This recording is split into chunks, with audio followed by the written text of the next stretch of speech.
30টা রোজার মধ্যে হয়তো 20টা রোজায় আমরা রাস্তায় দাঁড়াই ইফতারটা করি। কেবল ইফতার করলাম, খেজুর দিয়ে আর পানি দিয়ে ইফতার। আমার দায়িত্ব দেশের জনগণদের সবাই নিরাপদে বাড়ি পৌঁছে দিয়ে তাদের নিরাপদভাবে ইফতারি করার সুযোগ তৈরি করে।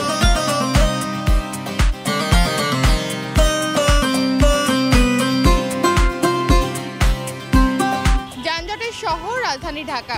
সারাদিন অফিস করার পর বা দৈনন্দিন কাজ সারার পর প্রত্যেকটা মানুষই চায় ঘরে ফিরে ইফতার করতে, কিন্তু ঘরে ফেরার সময় থাকে প্রচণ্ড যানজট।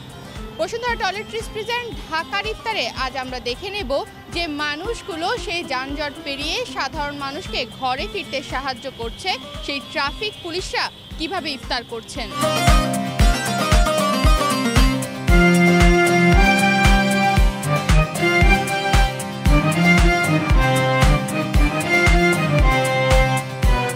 ট্রাফিক পুলিশ ঢাকাতে আমরা যারাই আছি, আমাদের প্রথম উদ্দেশ্যটা থাকে যে লক্ষ্যটা থাকে যে সবাইকে ইফতারের পূর্ব মুহূর্তে তার গন্তব্যে পৌঁছে দেয়া।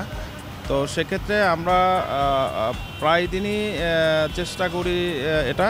অনেক সময় দেখা যাচ্ছে আজান পড়ে যায়, আমরা রাস্তায় কাজ শেষ হয় না, আজান পড়ে যায়। সেক্ষেত্রে ইফতারের সময়টা আমরা হয়তো প্রাথমিকভাবে রাস্তাতেই পানির বোতল থাকে আমাদের কাছে, আমরা পানি মুখে দিই। পরবর্তীতে ট্রাফিক যখন ফুল নর্মাল হয় তখন আমরা আশেপাশে কোনো বক্সে গিয়ে আমাদের ইফতার কার্যক্রমটা সারি আর কি, সবাই মিলে একসাথে। সব মশার বিরুদ্ধে সুরক্ষা দিতে এলো বসুন্ধরা এক্সট্রিম অ্যারোসল, মশার বিরুদ্ধে এক্সট্রিম সুরক্ষা। আমরা যখন পরিবারের সঙ্গে বসে ইফতার করি তখন ট্রাফিক পুলিশ সদস্যরা থাকেন রাস্তায় জনসাধারণের নিরাপত্তায়। দিনের বেলা প্রচণ্ড রোদে দীর্ঘক্ষণ দাঁড়িয়ে ট্রাফিক নিয়ন্ত্রণ করতে হয় তাদের।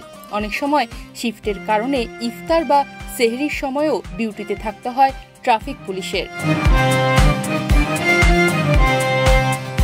ট্রাফিক বিভাগের প্রতিটি সদস্যই তারা অক্লান্তভাবে মানুষের যে বাড়ি ফেরা এটা নিশ্চিত করার জন্য কাজ করে যাচ্ছে, এবং এই কাজ করতে যারা আমার ট্রাফিক পুলিশ সদস্য যারা মোতায়েন থাকেন, ইফতারির সময়টাতে তারা ডিউটি অবস্থাতে অন গ্রাউন্ডেই তারা ইফতার করেন।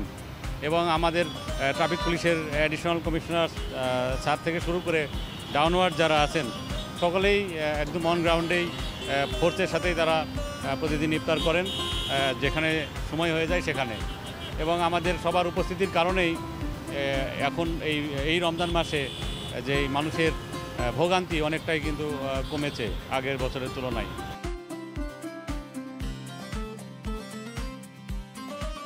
সন্ধ্যা ঘনিয়ে আসছে, রাস্তায় বাড়ছে ভিড়। প্রতিদিনের মতো আজও ট্রাফিক পুলিশ নিরলসভাবে দায়িত্ব পালন করছেন, কিন্তু সময় হচ্ছে ইফতারের।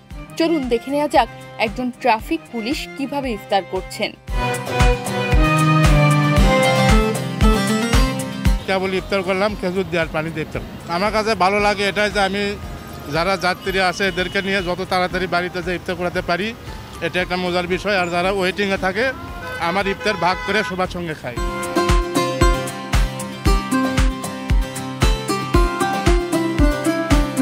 সাধারণত ফুটপাতে দাঁড়িয়ে কিংবা রাস্তার পাশেই তাদের ইফতার সারতে হয়।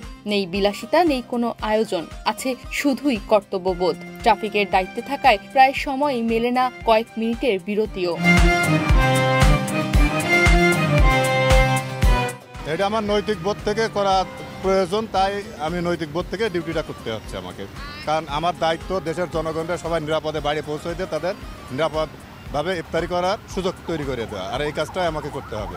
মাঝে মধ্যেই করা লাগে আমাদেরকে, বাইরে ইফতারি রাস্তায় দাঁড়ায় করা লাগে।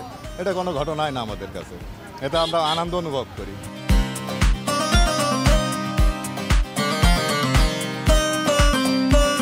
এই বছর আমার প্রথম রমজানের ডিউটি। গত বছর পরিবারের সাথে আমার ইফতার করা হতো, এই ফার্স্ট ডিউটির কারণে রমজানে পরিবারের সাথে ইফতার করা হচ্ছে না, কিন্তু তারপরে ভালো লাগতেছে।